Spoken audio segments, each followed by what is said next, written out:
PCOS साठी एकच गोष्ट ट्रीट केली ना तर बाकी सगळे प्रॉब्लेम्स निघून जातील. ते कसं बघूया या व्हिडिओमध्ये. पीसीओएस चे सगळे प्रॉब्लेम्स हे इन्सुलिन रेझिस्टन्स मुळे होतात. इन्सुलिन रेझिस्टन्स म्हणजे काय समजून घेऊया.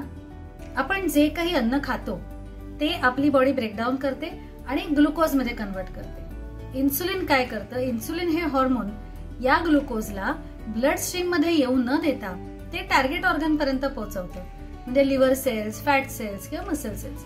आणि हे ग्लुकोज ते तिकडे स्टोअर झालेलं असतं आणि ते एनर्जीच्या रूपाने आपली बॉडी युटिलाइज करत असते.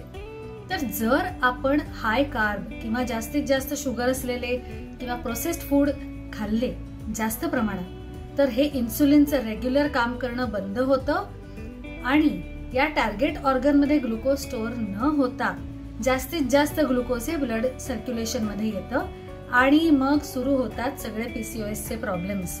म्हणून तुम्ही जर इन्सुलिन रेझिस्टन्स कमी होण्यासाठी प्रयत्न केलेत तर पीसीओएस चे 70 ते 80% प्रॉब्लेम्स कमी होऊन जातील. आता त्यासाठी काय करायचं ते बघूच.